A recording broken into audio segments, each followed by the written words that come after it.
The mind has a way of weaving an endless stream of thoughts, a running commentary on everything we do, feel, or imagine. It's so constant, so deeply ingrained, that we hardly notice it. Like background music playing in a shop, it's always there, influencing us subtly, even when we're not consciously paying attention. This habit begins early. As children, we absorb the voices of those around us, parents, teachers, peers, and over time, they merge into our own inner voice. By the time we're adults, this self-talk feels automatic, as natural as breathing. It's not just occasional, it's a constant companion, narrating our lives, interpreting events, and judging our actions. But here's the curious thing, because it's so habitual, we rarely stop to question its tone or content. Is it encouraging? Critical? Neutral? Most of us don't know, we simply accept it as part of who we are. Yet this voice has enormous power. It can shape our mood, influence our decisions, and even color how we see ourselves in the world. This ceaseless chatter often goes unnoticed because it feels so normal, but its impact is profound. It's not just words, it's the lens through which we experience life. Much of the inner dialogue that fills our minds tends to lean towards self-criticism.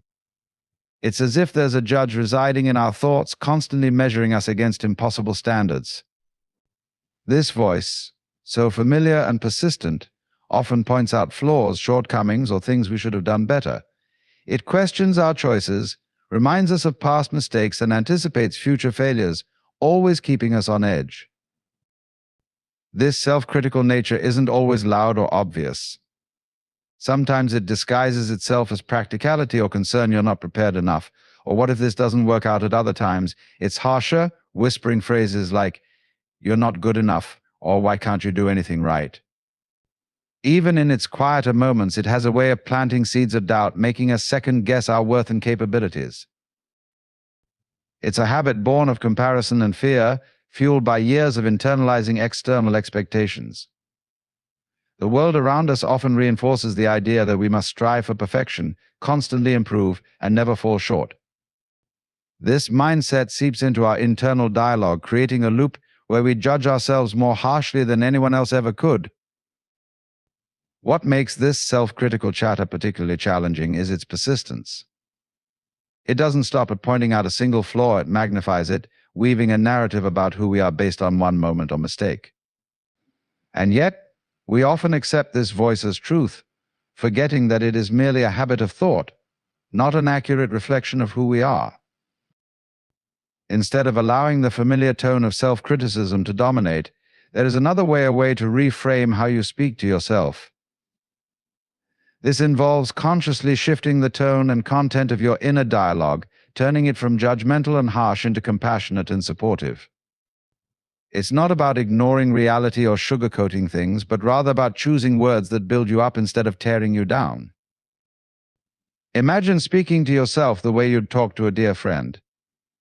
When a friend makes a mistake or feels uncertain, you wouldn't say, "How could you mess up like that?" or "You're not good enough." You'd likely offer words of encouragement. "It's okay, you're doing your best." Or "Everyone stumbles, what matters is that you're trying." The same kindness and understanding can be applied to yourself. Reframing doesn't mean silencing your inner voice, it means redirecting it. When you notice it slipping into self-critical patterns, pause for a moment, acknowledge the thought without judgment, and then consciously replace it with something kinder. For instance, instead of thinking, "I can't believe I failed at this," you might say, "This didn't go as planned, but I'm learning and I'll do better next time." This practice requires awareness and intention. It's not about pretending everything is perfect, but about approaching yourself with the same compassion and patience you would offer to someone you care about. Over time, as you reframe your dialogue, you may notice that the tone of your inner voice softens. It becomes less about pointing out faults and more about guiding, encouraging, and reminding you of your inherent worth. Reframing your internal dialogue is an act of self-respect. It acknowledges that you deserve kindness, not just from others, but from yourself. By choosing to speak to yourself differently, you create a space within your mind where growth feels safe, mistakes are part of the journey, and you are enough just as you are. The way you speak to yourself is not just a passive background process, it actively shapes how you experience the world and your place within it. Your inner dialogue acts like a filter, coloring every moment, every interaction, and every decision you make. If your self-talk is harsh and judgmental, it can make the world feel like a hostile, unforgiving place.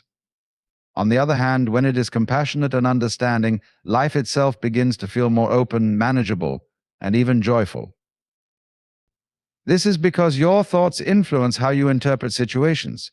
Imagine making a mistake and your inner voice immediately says, "I'm such a failure." That single statement doesn't just comment on the mistake, it creates a ripple effect.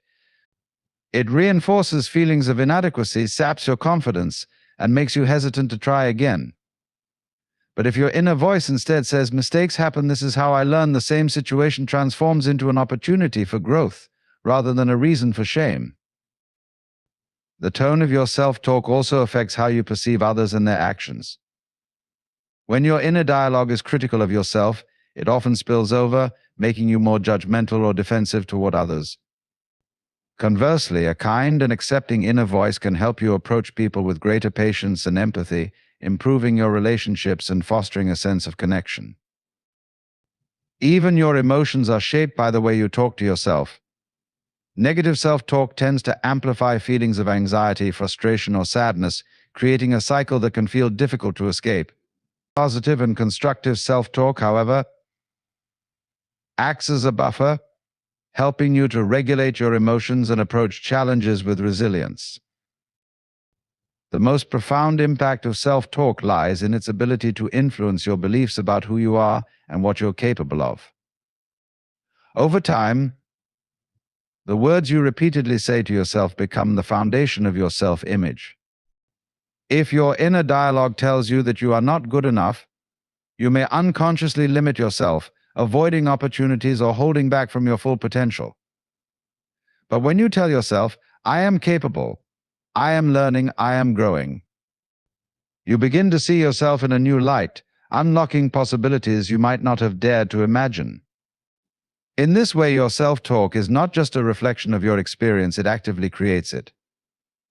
By choosing your words carefully, you have the power to shape a world that feels more supportive, more compassionate, and more aligned with the person you truly are. When the familiar echo of negative self-talk begins to play in your mind, it often feels automatic, as if there's no way to stop it. But in truth, you can interrupt this pattern. The first step is to pause, to notice the thought as it arises without immediately believing or engaging with it. This moment of awareness creates a space between you and the thought, allowing you to recognize it for what it is: just a thought, not an absolute truth. Pausing is an act of mindfulness. It's as simple as saying to yourself, "Wait a minute, what am I telling myself right now?" This interruption is small but powerful, as it breaks the cycle of negative thinking before it can spiral further. It's not about suppressing the thought or fighting against it, but about observing it with curiosity. Ask yourself, is this thought helpful? Is it kind? Would I say this to someone I care about? Once you've paused, the next step is to redirect. Imagine you're holding a compass, and your inner voice is guiding you down a harsh, rocky path. By redirecting, you choose a different direction, one that is softer, more supportive, and aligned with your well-being. For instance, if the thought arises, "I'll never get this right," you might redirect it to, "I'm learning, and every effort gets me closer." If the thought says, "I'm not good enough," you might counter with, "I am enough just as I am, and I'm growing every day." This practice isn't about pretending that everything is perfect or denying challenges. It's about shifting your perspective from criticism to encouragement, from judgment to understanding. The redirection doesn't have to be grand or overly positive. Even a small shift toward neutrality or self-compassion can make a significant difference. The more you practice pausing and redirecting, the easier it becomes. Over time, you'll notice that negative self-talk loses its grip on you. It may still arise, old habits die hard, but you'll have the tools to respond differently, choosing words that nurture rather than harm. In doing so, you reclaim your inner dialogue as a source of strength and self-acceptance. To embrace and celebrate your humanity is to fully acknowledge the essence of what it means to be alive and imperfect. It means recognizing that you are not a machine, built to function flawlessly, nor are you a problem to be fixed. You are a dynamic, ever-changing being made up of strengths and flaws, triumphs and mistakes, joys and sorrows, all of which make you beautifully human. Often we resist our imperfections as though being human was something to overcome rather than something to honor. We berate ourselves for failing, for not knowing, for stumbling along the way.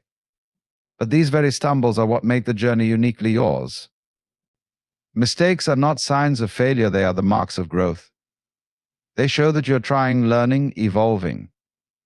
To embrace your humanity is to see these moments not as flaws but as the threads that weave the fabric of your life. Celebrating your humanity means finding joy in your quirks, your emotions, your unique way of being in the world. It's laughing at your little mishaps, marveling at your resilience, and taking pride in your ability to keep going, even when things are hard. It's about treating yourself with the same kindness you'd offer to someone you love, acknowledging that you too deserve compassion simply because you exist. Being human also means experiencing the full spectrum of emotions, from exhilaration to despair. To embrace your humanity is to accept all these feelings without judgment, to let them flow through you without labeling them as good or bad. It's understanding that sadness, frustration, and fear are not signs of weakness but natural parts of the human experience. They are as vital as joy and excitement, each one enriching your understanding of what it means to live. When you celebrate your humanity, you stop striving for the impossible goal of perfection. Instead, you honor the beauty of imperfection, the raw, unpolished truth of being alive. You accept that life is messy and unpredictable. And that's precisely what makes it extraordinary. By letting go of the need to fix yourself, you create space for self-acceptance, for growth, and for the joy of simply being. In this embrace, you discover freedom. Freedom from the relentless pressure to be something other than what you are. Freedom to explore, to make mistakes, to be vulnerable. And in that freedom, you find the profound truth that your humanity is not something to overcome, but something to cherish and celebrate. Deliberate, kind affirmations are a powerful tool for transforming the way you perceive yourself and your world. They are not empty statements but intentional expressions of self-encouragement that gently rewire your internal dialogue. By choosing words that are nurturing and affirming, you begin to build a foundation of self-compassion, gradually replacing the harsh, critical voice that may have long dominated your thoughts. The key to using affirmations effectively is to make them authentic. You want to choose words that resonate deeply with you, words that you can genuinely feel and believe, even if only in small doses at first. These aren't grand, unrealistic statements like "I am perfect in every way," but instead affirmations that are grounded in self-respect and truth. For example, you might say, "I am doing my best, and that's enough," or "I am worthy of love and respect just as I am." Affirmations are most effective when they are woven into the fabric of your day-to-day life. The moment you wake up, as your eyes open to greet the day, you have an opportunity to affirm your worth. "Today is a new day, and I am ready to embrace it," you might say softly to yourself. In those quiet moments before you go to bed, you can reflect on the day's experiences and offer yourself gentle gratitude. "I did the best I could today, and I am grateful for my effort." The beauty of these affirmations is their subtle, cumulative effect. Over time, the words you repeat begin to sink deeper into your subconscious, gradually replacing negative beliefs with kinder, more empowering ones. It's like planting seeds in your mind, seeds of self-love, growth, and acceptance that will slowly take root and flourish into new ways of thinking. Another way to use affirmations is to turn them into a practice of mindfulness. As you face challenges throughout the day, take a moment to pause and affirm something positive about yourself in relation to the situation. If you're feeling anxious about a presentation or meeting, you might say, "I am capable of handling this," or "I trust myself to handle whatever comes my way." These affirmations help ground you in the present moment and remind you of your inherent strengths, even in moments of doubt. The process of using kind affirmations doesn't require grand gestures, it's about consistency. By affirming your worth, your ability, and your humanity every day, you begin to reshape your self-image from one of criticism to one of celebration. You'll find that your inner dialogue becomes softer, more supportive, and more aligned with your true essence, helping you face the world with greater confidence and compassion. Experimenting with a new mindset is an invitation to explore fresh perspectives, to step outside the confines of your usual thought patterns, and to see the world through a different lens. It's not about making drastic changes or forcing yourself into a new way of thinking, but about giving yourself permission to try on new beliefs and approaches, like clothes that you might never have considered before. The first step is to recognize that your current mindset is not fixed. It is shaped by your experiences, your upbringing, your environment, and the thoughts you've repeated over time. And while these patterns of thinking have served you in some way, they are not the only way to perceive yourself and the world around you. By experimenting with a new mindset, you begin to challenge the assumptions that limit you and open yourself up to new possibilities. Start small. It can be as simple as changing the way you approach challenges. Instead of thinking, "This is too difficult, I can't do it," experiment with reframing it to, "This is an opportunity to learn and grow." In these small shifts, you create space for curiosity and resilience instead of fear and defeat. The next time you make a mistake, instead of seeing it as failure, try to think of it as a lesson. This didn't go as I planned, but it's part of my process of growth. A new mindset also involves cultivating an openness to the present moment, free from the constant push to control or perfect every detail. Rather than worrying about the future or ruminating on the past, experiment with embracing the flow of life as it comes.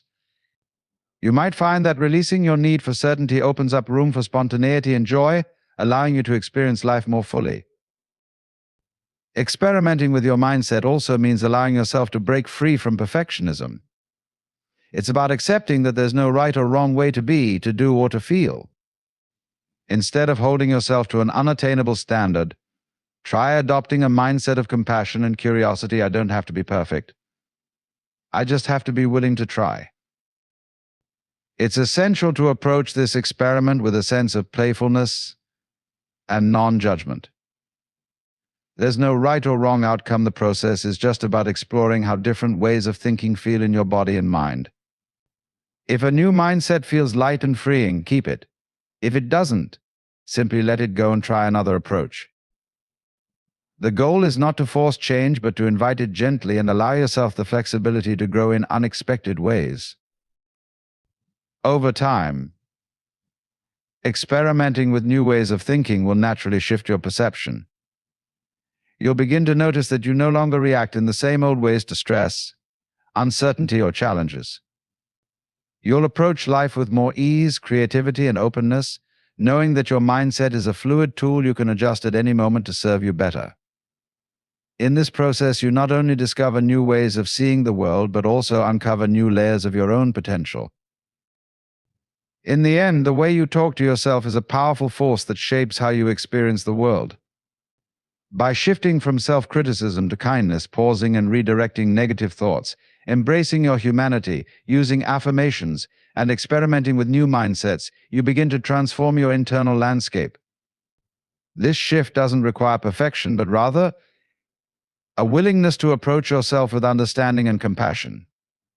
Through this practice, you create an environment within your mind where growth, self-acceptance, and resilience can flourish.